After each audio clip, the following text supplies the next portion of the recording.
Jammu party के द्वारा जो प्रोटेस्टिंग छात्र हैं उन्हें समर्थन एक्सटेंड करने के लिए की गई है। जिस तरीके से सरकार ने पिछले कुछ दिन पहले जितनी भी पोस्ट 31/10/2019 से पहले रेफर की गई थी और जिसमें सिलेक्शन प्रोसेस कंक्लूड नहीं हुआ था, उन्हें वापस लेने का निर्णय लिया है, जिससे हजारों लाखों बच्चों के भविष्य पर सवाल खड़ा हो गया। बहुत सारे बच्चे नए फ्रेश रिक्रूटमेंट प्रोसेस से एक्साइज आउट हो गए हैं और तरह तरह की इंप्लीकेशंस अब फेस कर रहे हैं, कॉन्सिक्वेंसेस फेस कर रहे हैं।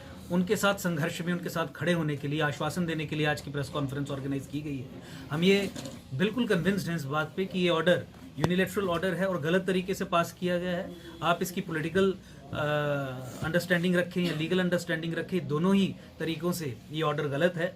ये ओवरऑल ये यूथ को प्रोत्साहन देने की नीति सरकार की होनी चाहिए। यूथ के लिए अपॉर्चुनिटीज ऑफ एम्प्लॉयमेंट क्रिएट करने की नीति जो सरकार की होनी चाहिए।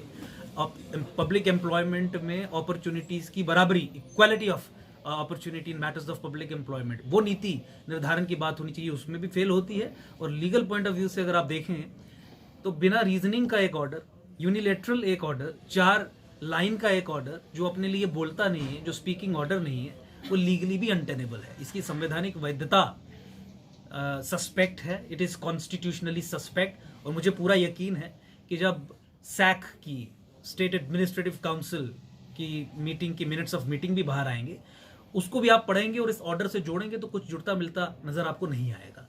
उसमें जो रीजनिंग, उसमें जो अंडरस्टैंडिंग की डिटेल्स आपके सामने आएंगी, मुझे नहीं लगता कि वो कॉन्स्टिट्यूशनल स्क्रूटनी विथस्टैंड कर पाएंगी। तो seen from both angles, it is a flawed order. ये ऐसा ऑर्डर है जो बच्चों के भविष्य से खिलवाड़ करने का कार्य करता है। हम पुरजोर तरीके से इस ऑर्डर का विरोध करते हैं, सरकार को कहते हैं कि आप इस ऑर्डर को वापस लीजिए। और हैरानी तो तब है, मैं अंत में अपनी बात कहते हुए, कि जिस तरीके से MOS PMO ने ये कहा कि सैक ने या यूनियन एडमिनिस्ट्रेशन ने हमसे नहीं पूछा या हमने कोई आदेश नहीं दिए इस तरीके का फैसला देने के, तो कोऑर्डिनेशन कहाँ है? आपने जम्मू कश्मीर को एक प्रयोगशाला समझा है। आपने जम्मू कश्मीर में जो बड़े बड़े निर्णय लेने हैं, जिन निर्णयों को लेकर हजारों लाखों लोगों के जीवन पर प्रभाव पड़ता है, उस पर आपकी इस तरीके की नॉन कोऑपरेशन या इस तरीके की जो कोऑर्डिनेशन की कमी वो नजर आएगी। आप बड़े बड़े फैसले ले रहे हैं और आपने चंद लोगों के हाथ में फैसले लेने की क्षमता दे दी है। ठीक है, for valid reasons we understand कि डेमोक्रेटिक इंस्टीट्यूशंस यहाँ पे भी फंक्शनल नहीं है, बट क्या और तरीके नहीं है पब्लिक को कॉन्फिडेंस में लेने के? क्या और तरीके नहीं है लोगों को विश्वास में लेके बड़े बड़े निर्णय लेने के?